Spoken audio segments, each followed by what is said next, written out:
But even now, it's hard to talk about Michigan without looking at the quarterback position, right? I mean, that's been sort of the talk of that the first 4 weeks, and now with Cade McNamara hurt, it's JJ McCarthy's show for the next couple of games, most likely, and it has been the past two games. Um, Obviously JJ McCarthy is a former five-star recruit, very highly touted, very talented as far as just his arm talent goes and athleticism. And you can definitely see why he was billed as the five-star recruit he was. But what are your thoughts on just the in game? Now that we kind of remove, the prospect, he's becoming a player. Like he's an actual tangible player that's out there playing. What are your thoughts on him so far through the first two games? They're giving him a lot of safe items. I mean, if you look at their passing chart, the bulk of his throws, like most quarterbacks, but the bulk of his throws are within 10 yards uh, of the line of scrimmage. A huge amount. I mean, they just absolutely feast on like the little crossers, things where he's just hitting guys in the middle of the field and letting his playmakers go make plays. His numbers on those short routes are ridiculous. Within 10 yards of the line of scrimmage, I think he's close to 85-90% passing, and they're just feasting on that. So they're getting a lot of good looks from that, and then he's able to get the ball into those guys' hands. I, I'm surprised they're not using him as a runner quite as much. But if I'm looking at it honest, I think back to what they did last year as an offense, and as we're getting ready for the Big Ten championship game, I don't see that their pass game with him is better than it was last year. Um, Now maybe that's going to change because they haven't played very much, and they've been able to just run the ball at will against everybody. So whatever he does in the passing game has kind of been gravy. But I don't feel like it's been necessarily that they've gotten a boost out of him in their pass game compared to what they had last year. I would agree. I think he obviously is just probably scratching the surface, but a lot of it's just kind of sharp outs, spacing calls, crossers, like you said, and then they'll mix in. They have deep posts in there and they have go routes in there, and he definitely likes to sling it. If you watch Maryland, I mean, this is a guy who's not lacking confidence in his ability to make a throw anywhere. I mean, I would say confident but recklessly so. There was a throw against Maryland where they're in the red zone or borderline red zone, maybe the 30-yard line or so, and he's on a far hash away from the left side of the end zone, and he just fucking wings it like into double coverage all the way across the field, which ends up, a 30-yard throw ends up being like a 50-yard throw or feeling like that, and it's nearly picked off. And there were some multiple times where he's just like, see, I can probably just put it on him and let's try to make a play. And that's good when you're playing against Colorado State and Maryland and whatever else. But you're not going to have a lot of those opportunities against Iowa. And if you do, I mean, just look at the Cooper DeJean play. I mean, just look at Riley Moss back there. They're going to make plays on the ball. So, and they're not going to drop it. What have we said about Iowa since the last 5 years?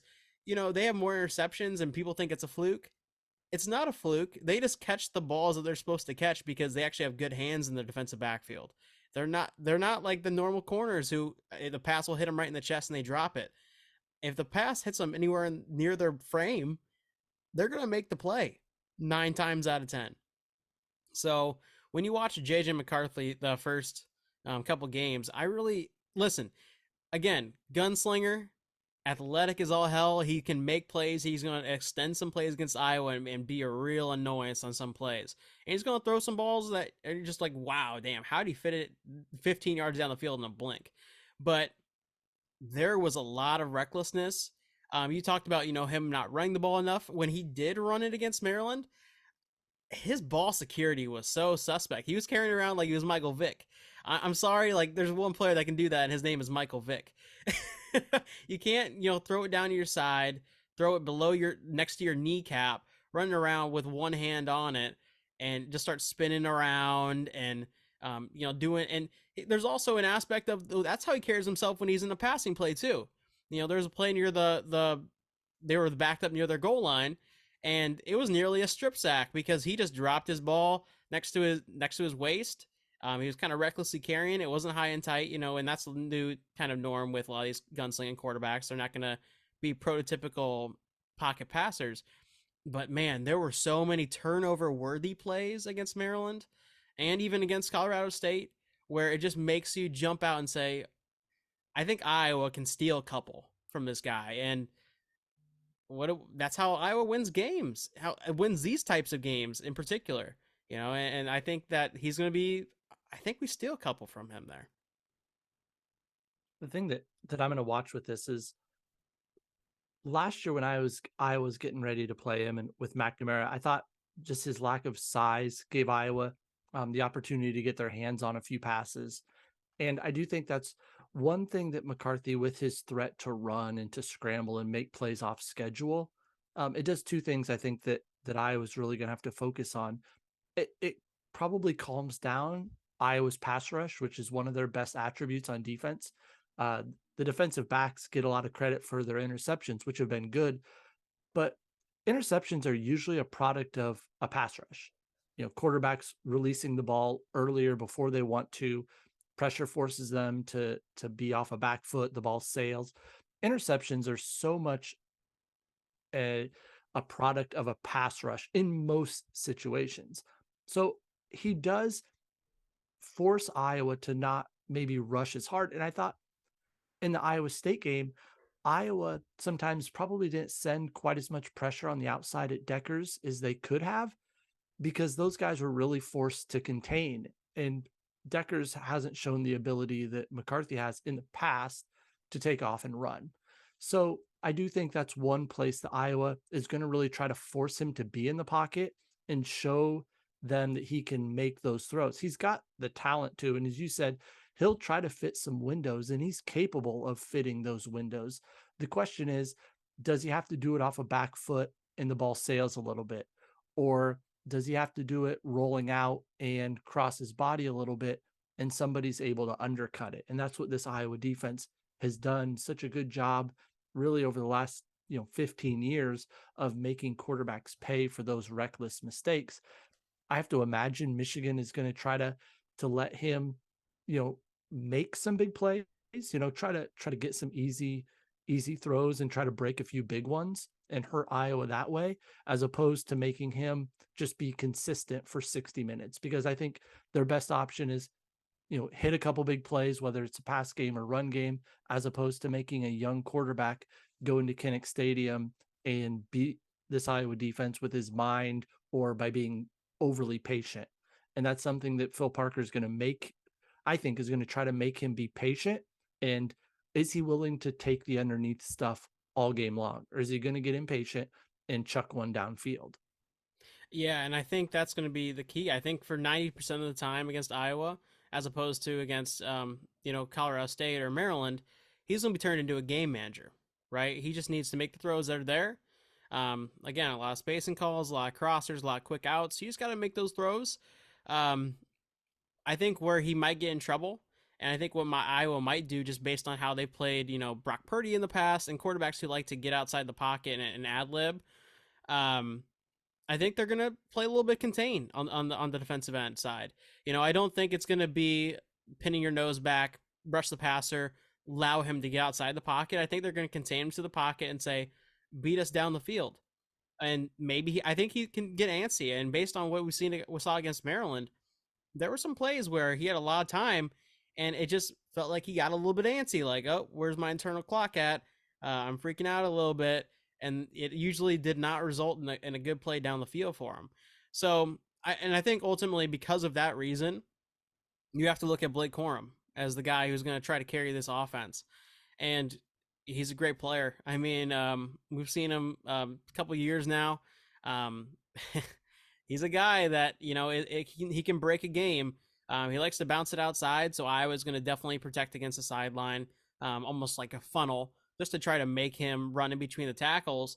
And here's the thing with him, I think this is kind of one of those things that Iowa does extremely well.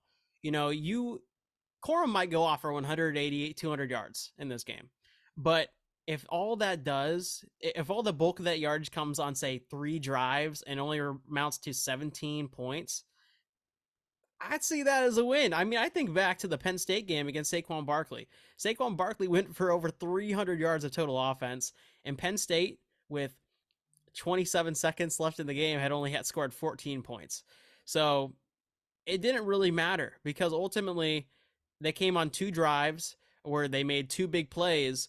And the rest of the game, Iowa did not allow Saquon Barkley to be a continuous killer.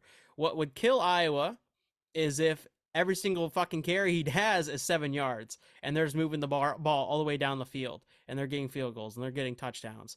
If he breaks off an 80-yard run and then another 80-yard run and then the rest of the game has a 1.8 yard per carry average, that's an absolute win. We would take that. And I think that's how Iowa wins these types of games, when you have a game breaker on offense. And at some point, he's gonna make a guy miss. He's gonna, you know, shed a tackle and make some big plays. That's just, he's really good, and that's what he does really well as anybody in the country is, make a guy miss, and not just like a move and make him whiff. He sheds those tacklers. He's really strong through his lower half. He dips his shoulders and makes those arm tackles brush off. He's really good at that, and he has the opportunity and the ability to break one. But as you said, if you can keep him contained and don't let him chew up first downs, that's where it becomes a big issue. If he's chewing up first downs, then Iowa's going to be put in a really tough position. But if they're containing him, they're making it, 2nd and 8, 3rd and 6, then all of a sudden Iowa has a chance to hang around in this. But if, as you said, if it's 6, if it's 7, 15, 11, then it's in trouble. And, I'm interested to see, after a couple big workload weeks for him, how he does. And he might come back and say, yeah, I had 35 carries or whatever it was last week, and I give me another 30, maybe. But, do we see a little bit of fatigue there? Do we see some of those hits? Iowa's going to tag him a couple times. So do we see those accumulate on him? Maybe, maybe not. But it's something I'm going to be watching closely, and also just monitoring. Are guys able to get him down early in the play? Are they letting him, get through one and it's the second and third guy every time? And the defensive backs are really going to have to be good, because as you said, he's going to want to get outside. So guys like Castro, guys like Merriweather, the corners are going to have to be really sure tacklers and get him on the ground early. Yeah, Iowa tags people differently. They don't hit like Maryland, they don't hit like Colorado State. They're going to hit like Iowa. I mean, from the second level, first level, third level, you have guys all across the field who can make tackles in open space. They can make sure tackles and they can lay the boom on you. So how many times are you going to willingly, flare out on a screen pass if you know that, without that kind of back of your mind feeling of there's a guy barreling down on you? It'll be interesting to see. And like you said, he's coming off a large workload week. Um, didn't get hit a lot. I mean, like I said, they bounce him outside a lot, so it's a lot of corner tackles or running out of bounds or just exploding into the end zone like he did last week.